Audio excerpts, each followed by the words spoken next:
Salut! Azi, după cum spune și titlul, o să fac o quesadilla cu carne tocată. Eu o să folosesc carne tocată vită porc, am aici 1 kg. O să folosesc și o lingură de pastă de tomate. Iar pentru carne, ca să călim împreună, o să folosesc aici 2 cepe albe tăiate cât mai mărunt puteți voi. Aici la fel jumătate de ardei capia sau poate 3 sferturi, să zic așa. Aici am un cubuleț de vită, o linguriță de piper și o linguriță de chimen cât mai mărunt tocat, să zic așa, sau dacă aveți pudră și mai bine. Iar aici am jumătate de ardei iute tocat și aici niște ceapă roșie care mi-au rămas de la salsa, să zic așa. Aici am 300 de grame de cașcaval, 200 de grame de cașcaval normal, alb, mozzarella sau ce vreți voi. Și aici 100 de grame de cheddar. Dar puteți folosi ce cașcaval aveți. Nu e important la rețeta asta. Iar pentru ca și tortilla, ca și înveliș, am aici 6 tortilla. Eu o să folosesc doar 3 acum. Și după cum spune și titlul, o să fac și niște salată mexicană. Salsa verde, cum vreți voi să spuneți. Am aici o roșie tăiată cât mai fin. Jumătate de ardei iute acolo. Un pic de ardei roșu capia, să zicem, o treime. Ce-a rămas din partea cealaltă. Aici am un sfert de castravete proaspăt. Aici am 3 căței de usturoi tăiați cât mai mărunt posibil. Aici am o ceapă roșie mică, tăiați tot așa cât mai mărunt posibil. Și sper că vedeți, am și niște pătrunjel, cam o mână de pătrunjel ce am cules proaspăt. Peste asta să punem sare, piper și o să punem niște zeamă de lămâie, care nu e obligatorie, puteți folosi oțet dacă nu aveți lămâie. Și acum primul pas ar fi să punem ceapa la călit și legumele ce le avem aici. Putem să punem și ceapa și ardeiul deodată. Sper să nu cadă camera. Și sper să vedeți bine. Acum o să pun tigaia la încins. Și o să pun puțin lui în tigaie, nu mult. Pentru că oricum o să lasă o grămadă de grăsime. Dar fiindcă noi o să prăjim sau călim ceapa și legumele astea prima dată, o să avem nevoie de niște ulei. O să folosesc spatula asta, să nu mai murdăresc prea multe. Putem pune și ardeiul și ceapa toate la un loc. Și le călim așa la foc încet până adăugăm carnea. 2-3 minute, 4, până se moare și ardeiul și tot. Mestecăm puțin la început, să ajungă uleiul pe toate legumele și lăsăm să se călească. O să vă arăt acum cum arată. În timp ce se călesc. Da, deci sunt culori foarte frumoase. Ceapa e măruntă, cât mai măruntă trebuie să fie. Și ardeiul și ardeiul iute. E de ajuns să le cărim până ajung la un nivel așa, știi, să fie translucid, să se înceapă să se topească, să zic așa. Și după aia putem adăuga carnea, care o să lase multă grăsime, să zic. Și o să absorbă tot gustul ăsta. Elementele pe care le avem aici, o să le punem doar după ce am pus carnea și își lasă tot uleiul. Și uleiul o să-l aruncă sau mare parte din grăsimea care ei o să o arunc. Între timp ce se călesc legumele, o să mă apuc să facem sosul nostru, salsa, pico de gallo. Nu contează neapărat cum îi spunem, contează gustul. O să pun niște sare peste toate.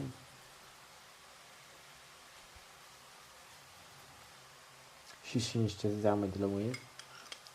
Dar nu mult, că nu știu dacă o să-mi placă prea tare. Eu mai degrabă aș folosi oțet, dar na, așa e rețeta. Și na, în loc de pătrunjel, noi ar trebui să folosim coriandru verde. Dar eu nu am.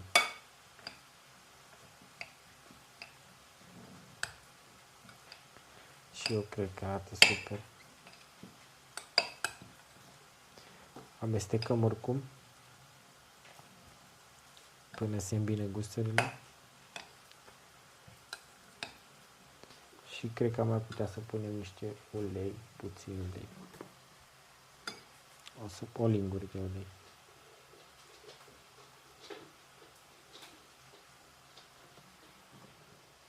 Ăsta ajută să nu oxideze salata, nu ajută la gust. Uleiul niciodată nu prea ajută la gust în salată. Dar ne ajută să izolăm salata și atunci nu oxidează.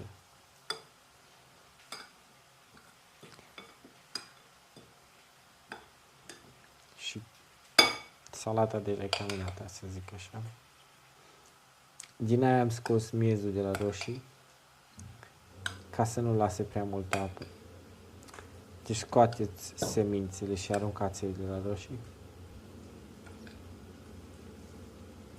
Între timp, cred că pot să mestecăm legume cu șrec.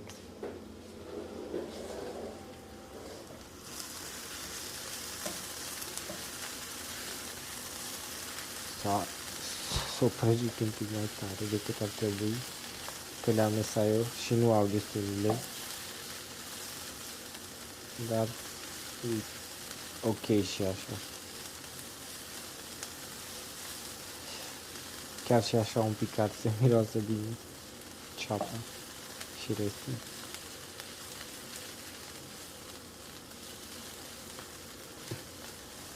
Și nu mai puneți ulei, nu vă îngrijorați că după ce o să punem carne aici peste, o să lase multă grăsime și o să se schimbe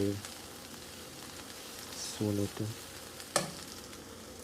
O să vă pun aici să vedeți cum adaug și carnea de vită.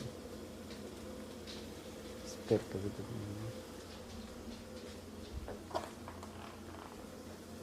O să adaug carnea așa direct și o să se călească și asta împreună. Ba chiar o să ne ajute la călit după ce își lasă toată grăsimea. Și mestecăm.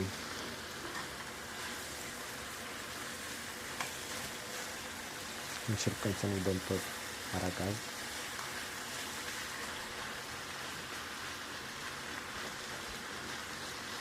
Ea oricum o să se fărâme, deci nu trebuie să ne îngrijorăm că se leagă una de alta. La final ea o să fie separată oricum. Doar să avem grijă să nu ardem legumele care le-am pus la călit. Așa, deci am pus carnea, o lăsăm să se călească un pic, 2-3 minute. Ea oricum nu o să se mai ardă acum, că o să-și lase foarte multă apă și foarte mult ulei. Și o să revin când o să adaug și condimentele astea, încă nu le adăugăm. Lăsăm să se călească astea un pic și după aia adăugăm și asta. Așa, deci sper că se vede. Deja ea s-a călit vreo 10 minute bune. Și vedeți că și ardeiul începe să se caramelizeze și ceapa și chiar și carnea. Acum mai lăsăm doar un minut, maxim un minut, nici un minut. Încercăm să separăm uleiul cât mai bine. Scăpăm de uleiul exces. Și după aia o să adăugăm pasta de roșii, să o călim și pe aia și condimentele. Vedeți că ea lasă multă grăsime. O să scurg grăsimea. Așa, deci am scurs grăsimea cât de mult posibil, nu trebuie să scurgem chiar toată. O mai lăsăm un pic să se caramelizeze carnea mai bine. După care putem pune roșiile, pasta de roșii. Da, deci am mai trecut vreo 30-40 de secunde și o să pun o lingură bună de pasta din asta de roșii. O să pun un pic mai mult. chiar 2, pentru că îi 1 kilogram de carne tocată. Și o să-și încerc să curăț din gură. Și acum călim și pasta asta un pic de roșii cu carnea tocată. Și după ce am călit-o 20-30 de secunde, putem adăuga și piperul, chimenul și cubul de vită.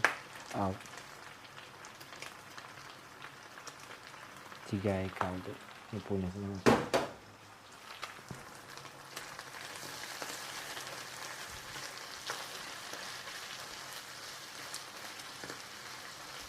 Nu trebuie să vă îngrijorați prea mult de cub, pentru că de la căldură el se topește rapid.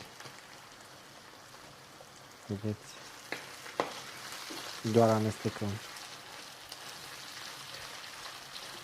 Și acum asta o să îngroașe mult și cu pasta de roșii. Și ar trebui să nu mai avem ulei prea mult la final. Ar trebui să reabsorbă carne după ce l-am scurs, bineînțeles. Nu lăsăm toată grăsime aici, un soare, cum vedeți. Uscăm un pic carne, pentru că după aia noi o să punem cașcavalul pe ăsta și aia o să amelioreze situația, să zic așa.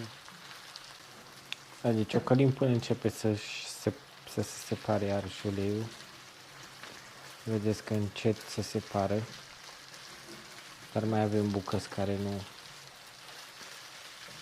sunt total separate.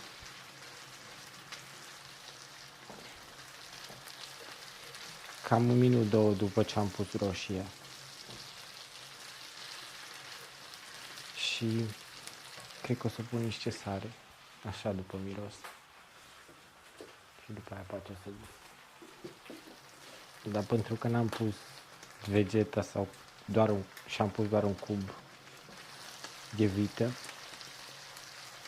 la 1 kg de carne putem să punem un pic de sare. Eu nu prea folosesc sare, da. Adică folosesc, da, mai puțin.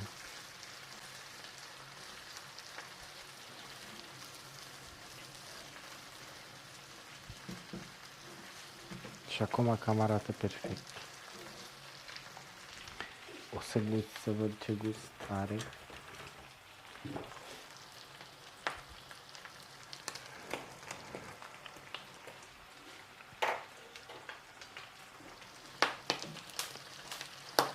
Bun, dar la textură mai trebuie prăjit un pic.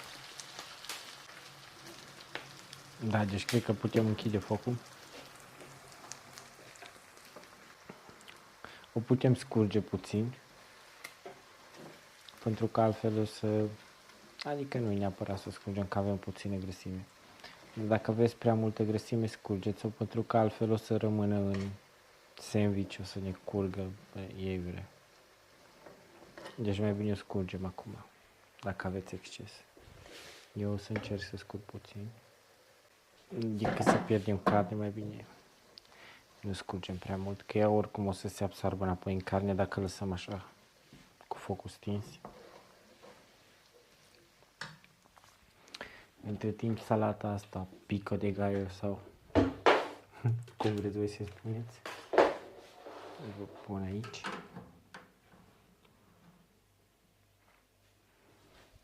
Uitați cum arată. Nu o lăsat apă multă la fund deloc. E doar lămâia, puțină zeamă.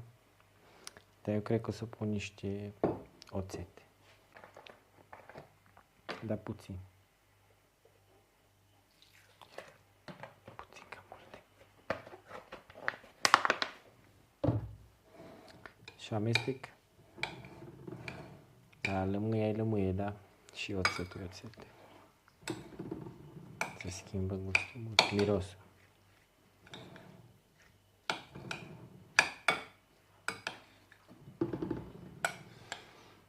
Mirosul foarte bine. Și acum o să încep să Aranjez aici ca să ansamblăm 3 tortille.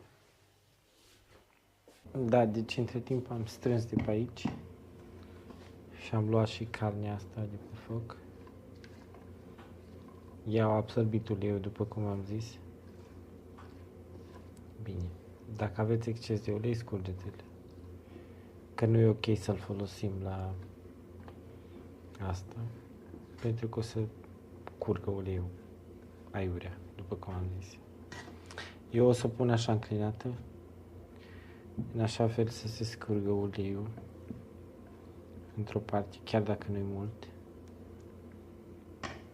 Dar lăsăm așa, să se scurgă uleiul. Între timp eu o să dau foc la tigaia mea grill, sau ce tigaie aveți. Eu o să folosesc pe asta grill și o să-i dau focul mic, minim chiar. Pe ochiul mare, focul minim, ca să avem timp să facem aici. Mi-am scos 3 lipii, o iau pe prima, adică tortilla, nu lipii. Există o diferență. Cașcavalul folosim tot așa în treime și îl punem pe jumate aici.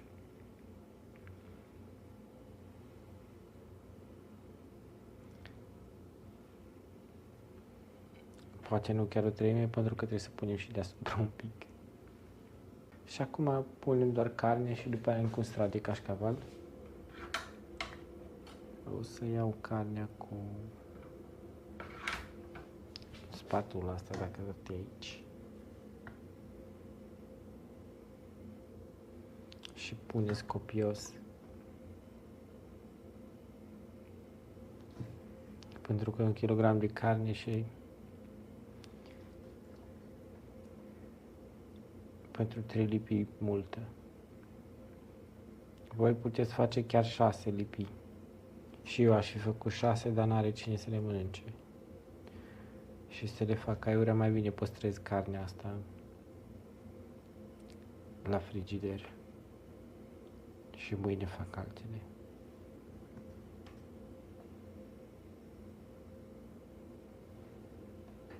Un pic colțul ăsta.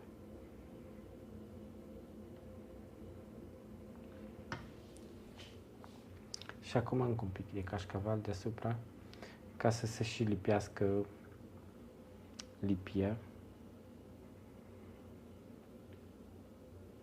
Nu mult, exact, dar cât să se lipească lipia.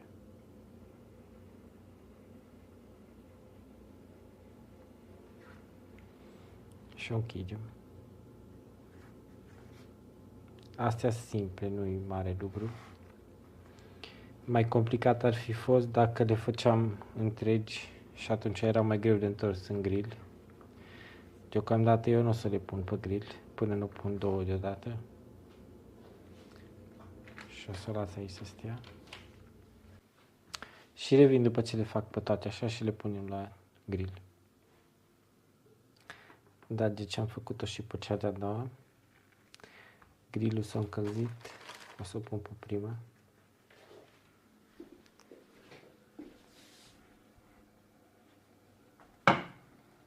Putem presa liniștit. Și la foc mic, mic. Până se topește cașcavalul. Între timp, eu cred că o să fac 4. Pentru că mai am și cașcaval. Și carnea nu vreau să o las în frigider, că cine știe când o mai fac după aia. Ar mânca o câine oricum, da.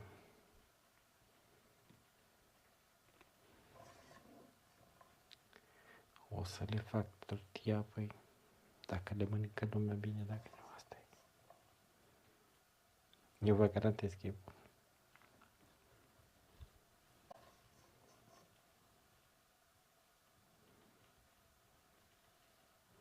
Și nici n-are pui. Asta e kosher delight, pentru cine știe, cașcaval cu carne, pentru evrei. E criptonită.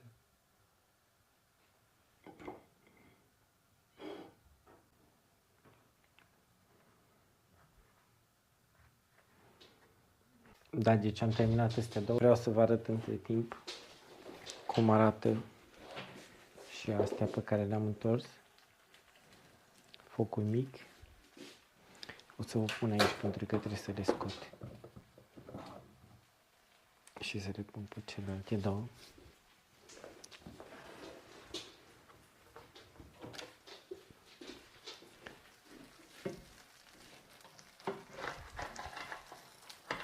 Okay.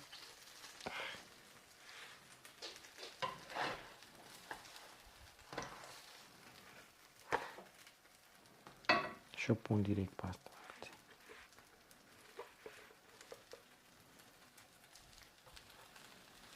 Presăm.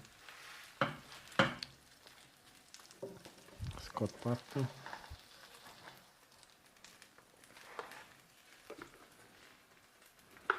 Și o să o pun pe asta.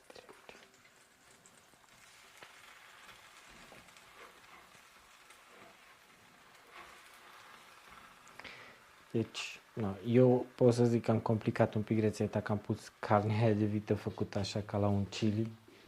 Dar voi puteți să faceți cu piept de pui, cu orice vreți voi. Lăsăm asta să se facă la fel, să se topească cașcavalul. Nu o să mai ating cu mâna. Și împingem despre mijloc, înspre în afară, să iasă cașcavalul, atunci o să se și lipească mai bine tortilla la capăt.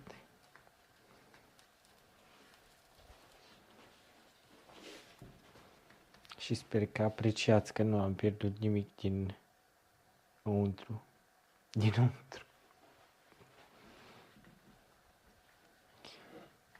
Și salata aia o putem pune când o desfacem. Putem desface, putem pune înăuntru sau putem servi lângă. Pune păstă, ca și cum pune pizza într-un ketchup sau ceva în genul. Da, două ieșite așa mai gorditas, cum ar spune mexicanii. Și două mai subțirici, cum ar zice românii. Dar e ok. Imediat o să ne întorc. Și dacă vă place ce fac, nu uitați să dai un like și o abonare dacă nu ești deja abonat. Și mersi. O să întorc pe asta mai subțire. Nu știu cum îi spune în spaniolă la slăbuță. De la grăsuță știu. O să întorc și asta.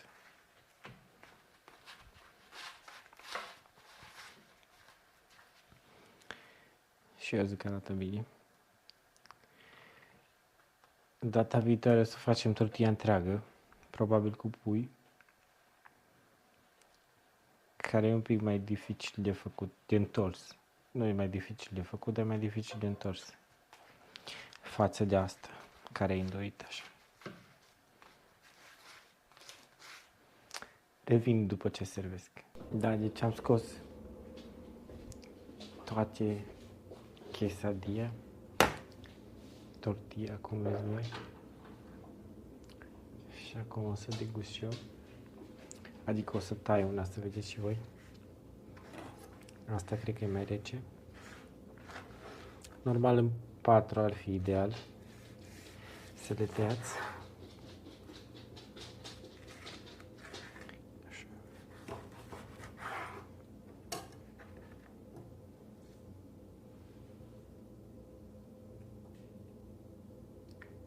Nu o să zic nimic.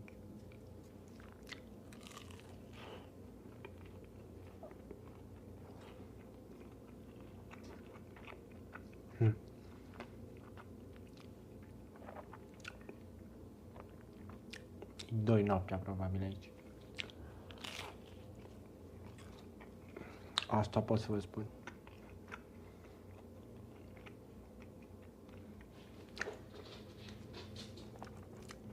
Și o să băgăm și niște salată aici.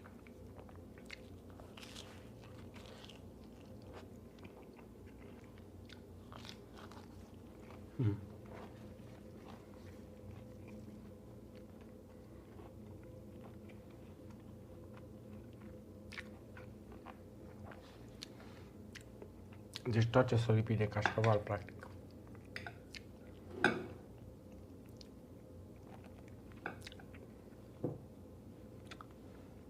Asta e și iute picat de gaiul.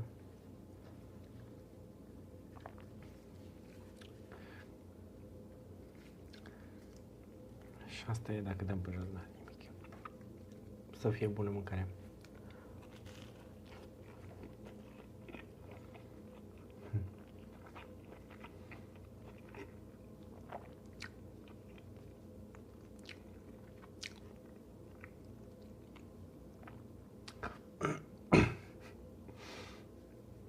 Da, deci chiar vă recomand, sincer. Și o să vă las ca să mă las și pe mine să mănânc. Poftă bună să aveți și o seară faină. Salut!